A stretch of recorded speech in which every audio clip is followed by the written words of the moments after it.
Hello, hello, and this is the Persona 5 Confidants tier list. Let's start off with the Lover's Arcana. Was kinda inoffensive for me. Of course, I had parts of her confidant and her story and, well, her that I didn't really like. But she wasn't that bad. She was just kind of middle of the road. She had her good points and she had her low points, but neither of them were very low or very high. All around average. Velvet Room attendants. The twins. I actually don't like the twins that much, even after they combine into their full form, which was split in two by the God of the Masses. I never liked them that much. The bossy attitude they have when they're separated isn't anything I find interesting. The story they have isn't really all that interesting, in my opinion. They weren't bad. I wouldn't say they were bad, but they definitely weren't good. And that pumps them a little bit below Anne in this tier list. The Fortune Arcana. She's actually pretty fun. She isn't my personal favorite, but her story is good. Her backstory is interesting and she is a compelling character, I would say.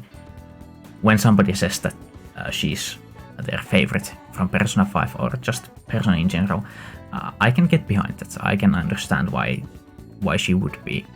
It's not bad. She's not bad.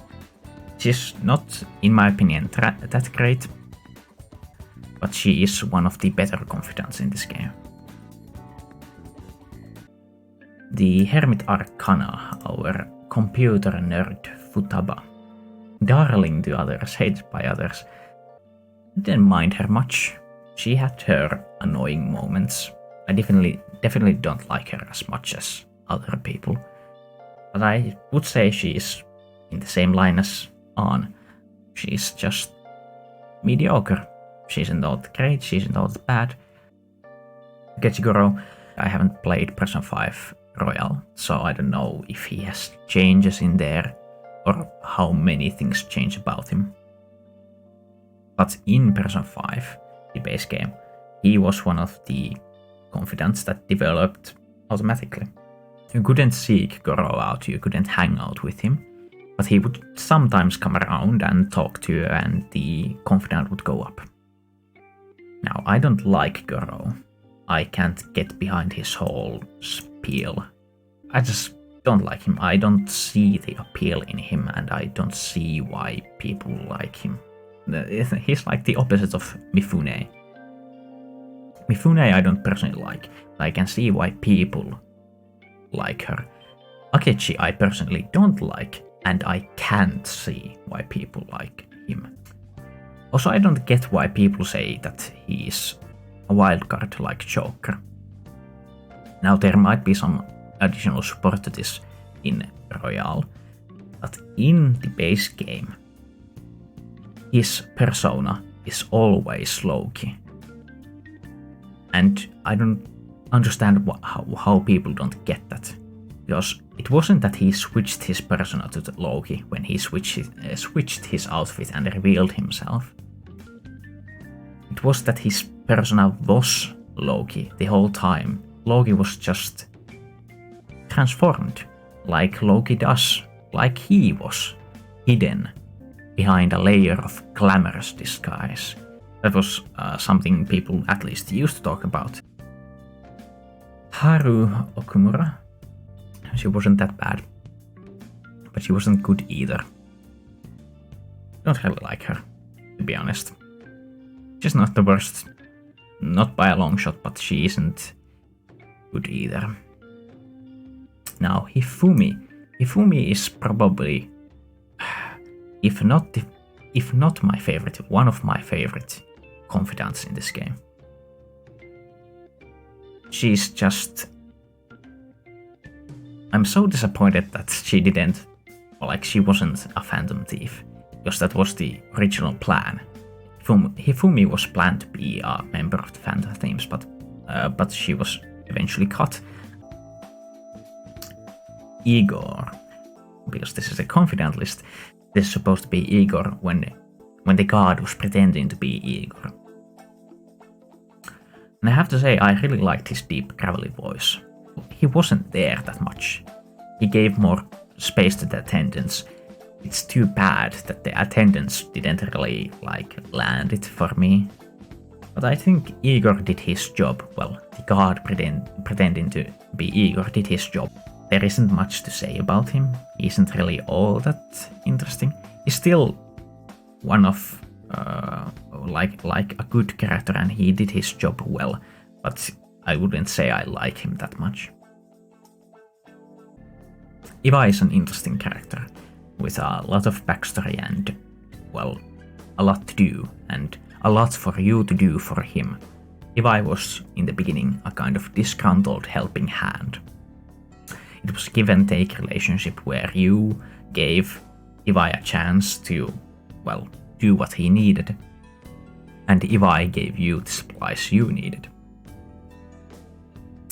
Now that time went on and stuff changed, things changed, you started to trust him more, he started to trust you more, and you discovered more about his, well, soft side, I would say.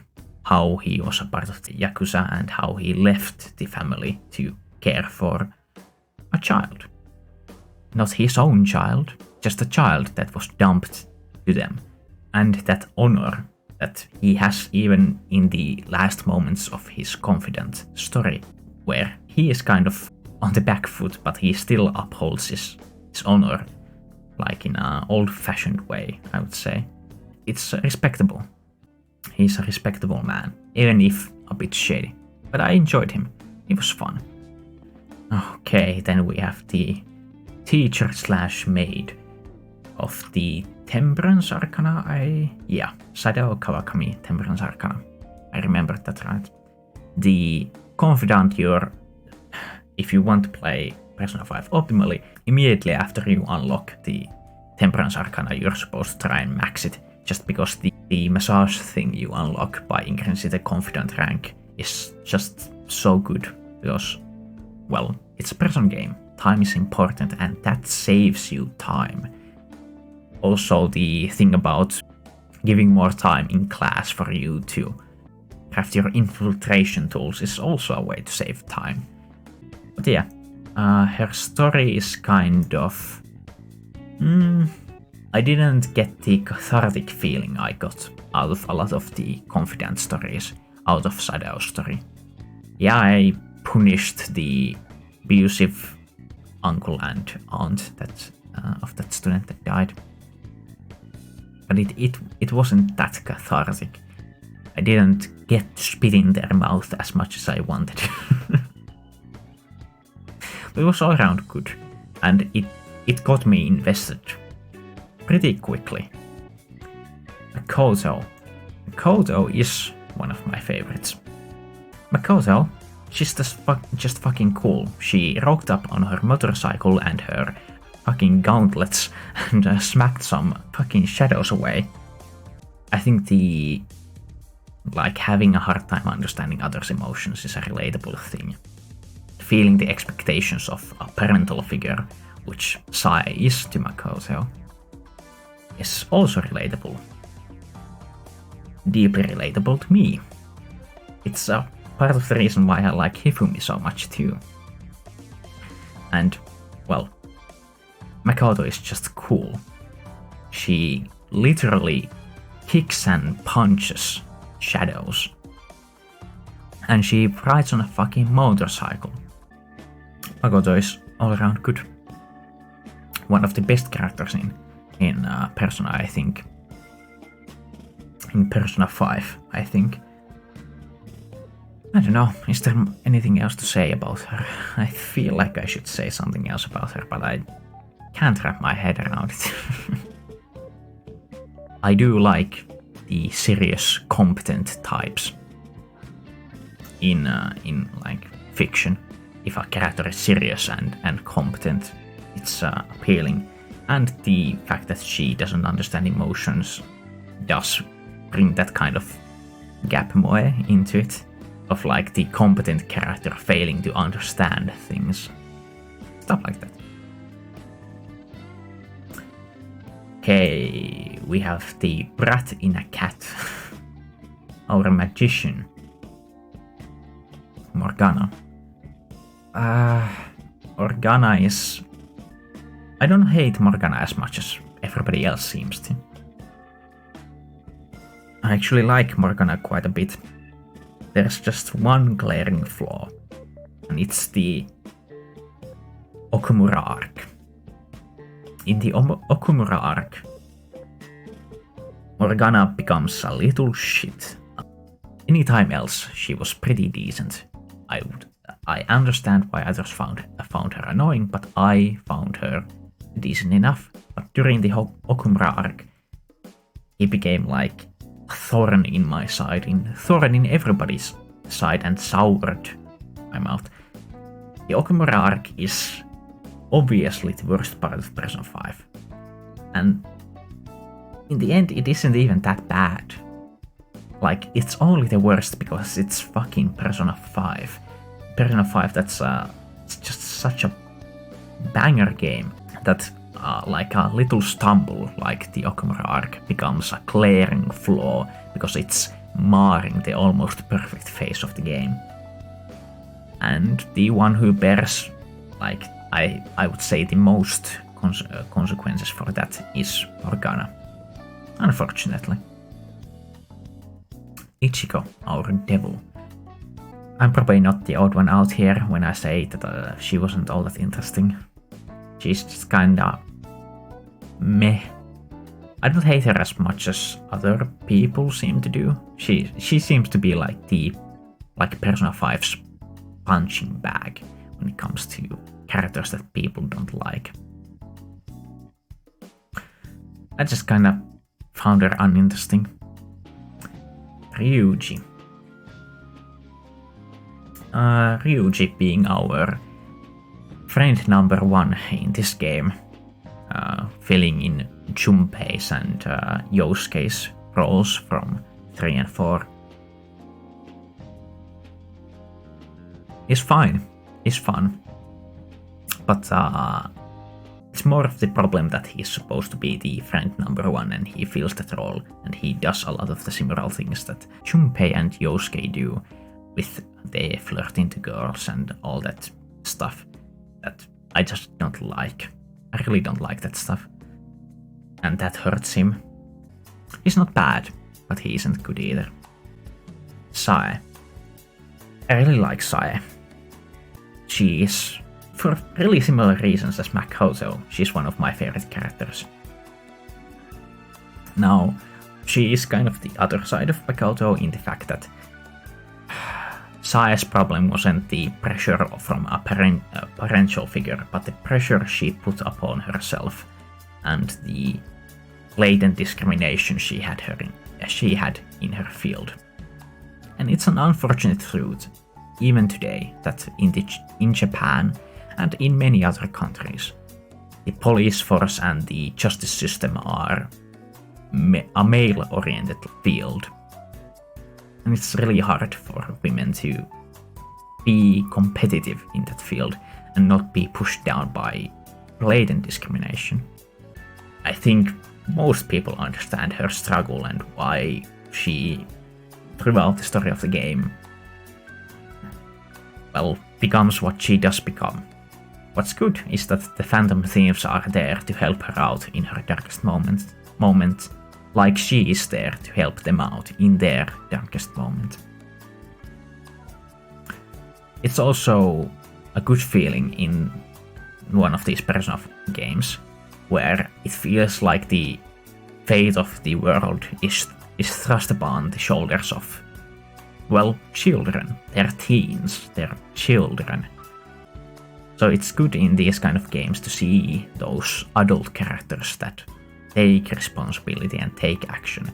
Sae, in many moments during the game, says, "Leave it to the adults, leave this to us." And in some moments, we do, and we can, because she is one of the responsible ones, one of the capable ones. And while at some points we do have to come and help her, and the adults can't take care of it. It's still a reassuring feeling and a good trait as a character to be, like in this kind of setting, in this scenario. It's kind of weird that some of the adult characters don't say that, leave this to us. Like, yeah, I know, they're the Phantom Thieves, this is the main character, we're supposed to fix everything. But shouldn't they adults be like, come on, focus on school, let the adults handle this. At least try to let the adults handle this. It's kind of amusing. It's the same in Pokemon games.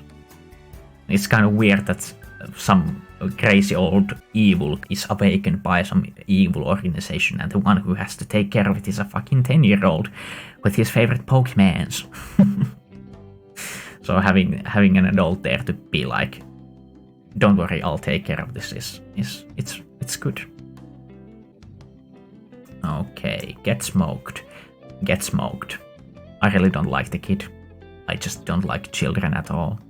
I didn't find his story appealing at all. He's an asshat. Yeah, his like schoolmates are asshats. Welcome to fucking real life, you ain't special. That's kind of harsh, but he's a child, so I'm gonna be harsh. Like, he's not just a child, he's a little itsy bitsy toddler boy. I really don't like him. Sorry about that. It's just really... No, this is not a biased opinion, this is an objective fact that he's shit. Okay, Sojiro. I really didn't like Sojiro in the beginning. He wasn't on our side. He clearly wasn't on our side. But it wasn't... I guess it was understandable. Because, well, from his perspective, it was... We were just a child who messed up and now had to pay for our actions. Had to bear the consequences of our foolishness. But over the course of the game, he warms up to us. We warm up to him, and he becomes a parental figure to Joker. And it's a sweet relationship they have, and it's good to see and warms up my heart every time I see it. And now Sojiro is one of the characters I do like. He isn't one of my favorites, but I do get a warm smile on my face when I see him again in the games, even when I'm starting out. It's not like the first time I played, when he talked to us harshly or said to us what to do. Well, said to Joker what to do. I felt confrontational. I felt like this was a confrontation. And now it feels just like a good old friend telling you advice and wishing the best for you. It's sweet. Okay. Time for death. Well, the death Arcana is a favorite of mine and has been for a long time.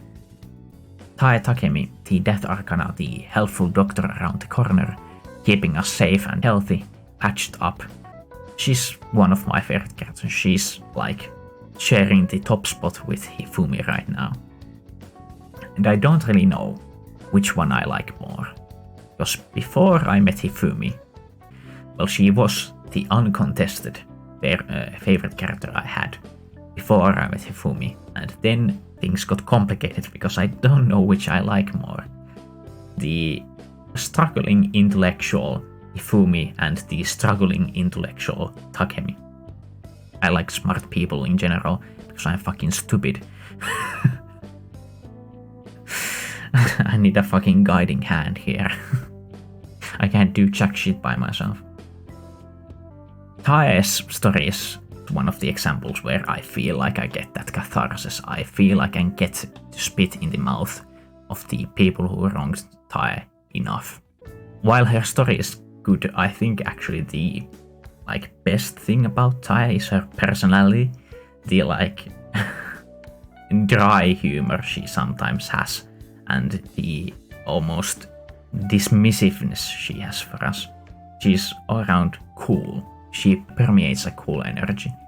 She's just a commanding figure. And, well, I guess I'm a little bitch boy. A little bitch boy who wants Tai to step on him. Oh fuck, maybe I shouldn't have said that. Maybe that's going a bit far. But I do like her quite a bit. Dranosuke Yoshida is a lot of people's favorite, like the golden boy, a dark horse in the confident rankings for a lot of people. He doesn't seem like much, but he has that. I guess he kind of has that same warm energy that Sojiro has, that kind of father figure moment, that the warm comfort he brings to the player and maybe by extension the main character. I can see why he's appealing to some people, but I really don't like him. In my eyes, he is unfortunately below average. Yusuke is a character I do enjoy. I enjoyed his story a lot, and as somebody who once naively thought of himself as an artist, or thought I could be an artist, I did relate to his story and his struggles in his story during the main game and during his confident side story. And I do enjoy him. I enjoy spending time with him. He isn't one of my favorites, that's why he's in B, but he is a good character and I understand why others like him so much. He's just all around good. Yuki Mishima, Moon. I don't like Yuki that much. I don't like Yuki. Most people don't like Yuki. He's kind of an annoying fanboy a lot of times. And his story really isn't appealing. Because as a shithole of a person that can't accomplish anything, I just see him as whiny. Like, yeah, you aren't gonna accomplish anything great. So what? Neither am I. Neither do most people. What are you complaining about? Yuki is annoying. He becomes worse and he doesn't get better. That's kind of sad. And that makes him bad. And, well, maybe if the F rank wasn't reserved for Akechi only, I would put him there, but I think E is good enough.